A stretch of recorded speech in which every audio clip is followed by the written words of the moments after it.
कोशिश करते भी हैं बीच बीच में। कोई बात नहीं है, 2 दशक से अगर इंतजार लंबा हो गया है तो इसलिए हो गया है कि कांग्रेस ने 2 दशक तक जात पात की राजनीति नहीं की। कांग्रेस ने 2 दशक तक बाहुबलियों को ला करके राजनीति यही बात अब जनता को समझा नहीं पाए ना। लेकिन कोई खामियाजा कांग्रेस को भुगतना पड़ा है तो कोई बात नहीं है। गंभीर मुद्दा है, आप ये बात जनता को नहीं समझा पाए। अगर आप इतने स्पष्ट थे तो नतीजा ये हुआ कि बीएसपी का शासन जनता को झेलना पड़ा। अब उसके बाद समाजवादी पार्टी का झेलना पड़ रहा है। आपने खुद जनता को सुना, फेल आप भी रहे हैं। नहीं, हम नहीं समझा पाए, उसमें कुछ कमी रह गई होगी, ये मैं मानने को तैयार हूं, लेकिन हम लगातार ये समझाने की कोशिश कर रहे हैं और अब आप खुद देख रहे हैं कि जनता समझ रही है। उसने समझ लिया कि मायावती के राज में क्या होता है, उसने समझ लिया मुलायम सिंह जी के राज में क्या होता है, और भारतीय जनता पार्टी का राज तो उसने केंद्र में भी और बाकी कई राज्यों में भी अच्छी तरह देख लिया। अब इन सबका अध्याय तो समाप्त होने वाला है ही, इसलिए कोई चिंता की बात नहीं है। जी जी, अनुराग जी, हाँ बोलिए।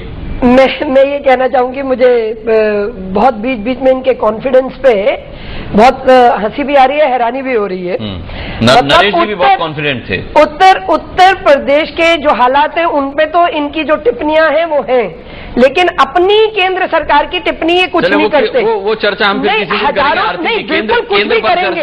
आज सबसे बड़ा यूपीए सरकार का जो धोखा, मतलब सीबीआई के द्वारा सरकार नहीं किया, हमने चली जाएगी। अजय जी देखा, अनुराग जी एक बात रखने दीजिए। ये बीजेपी के बारे में कह रहे हैं पंकज जी, मैं इनको ये बताना चाहती हूँ कि गुजरात का जो मॉडल है, जिसको आज पूरा भारत एक आशा भरी दृष्टि से देख रहा है कि अगर कोई होप बची है। चलिए नरेश अग्रवाल जी हमारी चर्चा में नहीं है, इसका ये मतलब नहीं है कि हम उत्तर प्रदेश से बाहर आके गुजरात चले जाएं। विकास का मॉडल तो कांग्रेस का मॉडल है। विकास का मॉडल अगर कांग्रेस का रहा है, किसी दिन चर्चा और करेंगे। अजय कुमार जी, डेवलपमेंट पर भी नरेंद्र मोदी की सील लगा रहे हैं। चलिए नरेंद्र मोदी ने किया हो, और 1947 की आजादी के बाद ये देश ऐसे ही उठ के खड़ा हो गया। इस देश को नरेंद्र मोदी ने चलिए पहुंच गया उन तक मैसेज। अजय जी, अखिलेश सरकार के जब 6 महीने पूरे हुए थे तो मुलायम सिंह यादव ने उनकी क्लास लगाई थी। साफ तौर पर उन्होंने बताया था कि अखिलेश को उन्होंने क्या क्या हिदायतें दी हैं। पंकज जी एक मिनट, पंकज जी मुद्दे पर आते हैं। लेकिन आज एक और 6 महीने पूरे होने के बाद जब 1 साल पूरे होते हैं तो मुलायम सिंह यादव को पूरे हिंदुस्तान में उससे अच्छा चीफ मिनिस्टर नजर नहीं आता। नहीं, इसमें देखिए एक बात है, जो पंकज जी भी यहाँ पे हैं और वरिष्ठ पत्रकार रहे हैं, ठीक है, वो आज कांग्रेस में हैं और कांग्रेस की तरफ से वो हम कांग्रेस का प्रतिनिधित्व कर रहे हैं।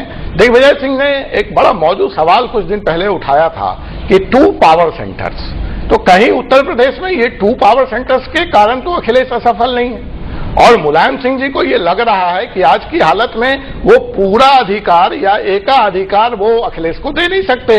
तो अब उनके पास डिफेंड करने के सिवा, और 2014 और इधर जो उन्होंने कांग्रेस के विरोध में जो मोर्चा खोल रखा है, उन सब को देखते हुए उनको सिवाय नीतीश के मॉडल को नकारने के और मोदी के मॉडल को नकारने के उनके पास कोई विकल्प नहीं बचा है। लेकिन जो एक सवाल और है जो आरती जी बार बार कह रही हैं यहाँ पे, अरे भाई मुलायम सिंह जी अभी तो कल तक आपके लिए बहुत अच्छे थे, जब उन्होंने सुषमा जी की तारीफ कर दी, सुषमा जी सदन में मिलने चली गई, जब उन्होंने आडवाणी जी की तारीफ कर दी, और आज रूडी जी बड़े एग्रेसिव हैं, सवाल पूछ रहे हैं, और वो अपने दूसरे भाजपा के वरिष्ठ नेता उनसे बार बार धमका रहे हैं कि तुम छोड़ क्यों नहीं देते। अरे उनको छोड़ना है या नहीं छोड़ना है वो स्पीकर निर्णय होगा, आपको क्यों पेट में दर्द हो रही है कि वो कांग्रेस के साथ हैं या नहीं है। और जहां तक मुलायम सिंह जी कह रहे हैं कि कांग्रेस धोखेबाज है, तो भाजपा को ये नहीं भूलना चाहिए कि राम जन्म मस्जिद मुद्दे पे क्या क्या नहीं कहा था आडवाणी जी, कोई नहीं। चलिए छोड़िए, आप भी मुद्दे को कहीं और ले जा रहे।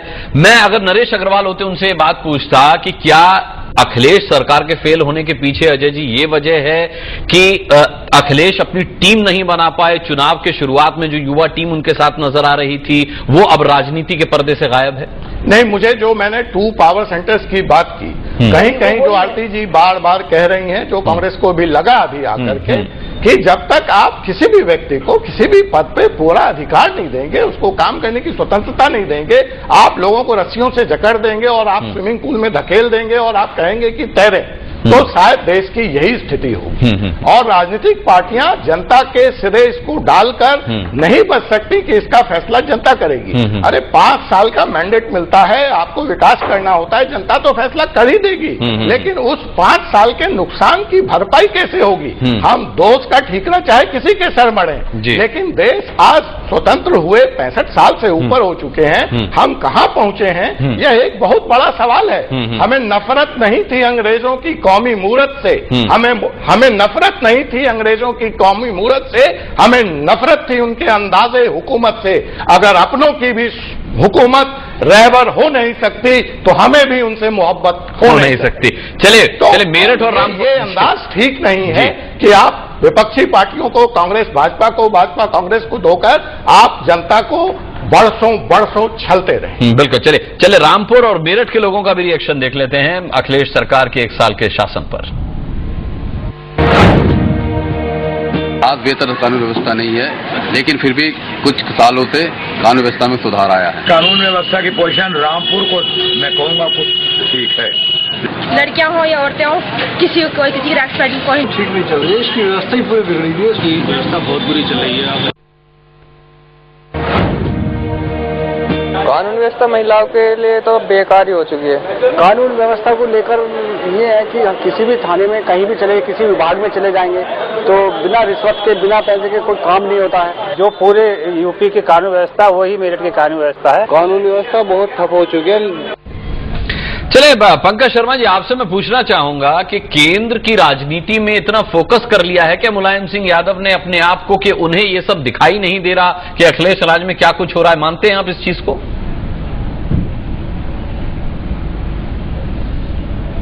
नहीं, मुलायम सिंह जी को तो दिखाई दे रहा है, तभी तो उन्होंने अखिलेश यादव जी को हिदायत दी है कि उनको क्या करना चाहिए। ऐसा नहीं कि उनको दिखाई नहीं दे रहा है।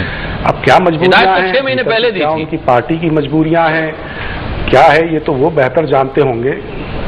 नहीं, हिदायत तो लगातार दे रहे हैं, हिदायत तो लगातार दे रहे हैं। अभी उन्होंने आडवाणी जी के बहाने जो कहा है कि आडवाणी जी कभी झूठ नहीं बोलते, इस बहाने उन्होंने जो कहा है वो भी एक हिदायत है। मैं तो यही उम्मीद करता हूं कि पूर्ण बहुमत के साथ उनकी सरकार आई है और अगर उत्तर प्रदेश में इस तरह की कुछ बातें सामने आ रही हैं तो उन पर पूरी गंभीरता से ध्यान दिया जाना चाहिए। जी अजय कुमार जी, क्या वाकई में अखिलेश के स्वविवेक पे शासन छोड़ दिया है मुलायम सिंह यादव ने? इसका यह मतलब लगाया जाए कि वो सिर्फ सार्वजनिक रूप से अखिलेश को हिदायत देंगे और उन्हें किसी भी तरह की कोई चाल नहीं सुझाएंगे? नहीं, देखिए, जहां तक मैंने उत्तर प्रदेश की सरकार की कार्यप्रणाली को पिछले 1 साल में समझा है, उसमें सबसे बड़ी मजबूरी अखिलेश के साथ ये है कि उन्हें मुख्यमंत्री तो बना दिया गया, लेकिन उनके पास मुख्यमंत्री के अधिकार और पावर नहीं है, जो कि स्थिति यूपीए 2 में भी रही है और जिसका खामियाजा पॉलिसी पैरालिसिस के माध्यम से देश को भुगतना पड़ा है। और ये जो एक नया प्रयोग हो रहा है कि एक मुख्यमंत्री या एक प्रधानमंत्री जिसके पास पावर नहीं है उसको बना दिया जाए और रिमोट कंट्रोल कहीं और हो, यह एक खतरनाक संकेत है। दूसरा और एक और खतरनाक बात जो मैं इस देश की राजनीति में होते देख रहा हूं, जिसको देखो एक अनार 100 बीमार, वही प्रधानमंत्री की दौर में शामिल है। अरे भाई, एक जमाना था कि जवाहरलाल नेहरू के बाद प्रधानमंत्री ढूंढे नहीं मिलता था और आज जिसको देखो वही प्रधानमंत्री है और बाकी सारे पद गौन हो चुके हैं। तो ये 2-3 बड़ी खतरनाक बातें मैं देश की राजनीति में देख रहा हूं कि डेवलपमेंट के एजेंडा से चुनाव का भटक करके फिर से सांप्रदायिक या जाति पार्टी के आधार पर चुनाव लड़ा जाना। दूसरा खतरनाक शब्द देश की ऐसे मुख्यमंत्री या प्रधानमंत्री को नियुक्त करना जिसके हाथ में सत्ता का वास्तविक केंद्रीकरण नहीं है। तीसरा, विपक्षी पार्टियों का असली मुद्दों से ध्यान भटकाकर किसी और मुद्दे पर जनता को चुनाव में ले जाना और फिर ये कहना कि इसका जनता फैसला करे। चलिए, ये वही मुद्दे हैं जिनके ऊपर हम चर्चा कर रहे हैं अखिलेश सरकार के जंगल राज के तौर पर। जिन मुद्दों को जनता तक पहुंचा करके बीएसपी के शासनकाल से सरकार ने सत्ता अपने हाथ में ली, अखिलेश सरकार काबिज हुई उत्तर प्रदेश की सत्ता पर। अब अखिलेश यादव को यह समझना होगा कि उनसे कहां गलतियां हुई हैं और बेहतर उनके राजनीतिक भविष्य के लिए यही है कि वो अपनी गलतियों को समय रहते जल्द से जल्द सुधार लें, जैसा कि इस चर्चा से निकल कर भी आया कि मुलायम सिंह यादव को दिख तो रहा है जंगल राज और समय समय पर वो अखिलेश को हिदायत भी देते रहते हैं। वो हिदायतें कितनी काम आती हैं अखिलेश के और राजनीतिक सूझबूझ से कैसे निपटते हैं अखिलेश यादव, उनकी सफलता का मापदंड अब यही तय करेगा। बहरहाल इस चर्चा में जुड़ने के लिए सभी का बहुत बहुत धन्यवाद करना चाहेंगे। समय की पाबंदी है। अजय जी आपका धन्यवाद, आरती मेहरा जी, पंकज शर्मा और नरेश अग्रवाल जी हमारे साथ थे। हालांकि वो कई सवालों के जवाब बिना दिए ही बीच में उठ गए। आरती जी समय की पाबंदी, आज के लिए माफी चाहूंगा, फिर किसी दिन चर्चा पर बैठेंगे। इसी के साथ इस बीच बहस में आज इतना ही। वक्त एक छोटे से ब्रेक का है, लौटते हैं ब्रेक के बाद। ये है ITV नेटवर्क और आप देख रहे हैं इंडिया न्यूज, देश की धड़कन।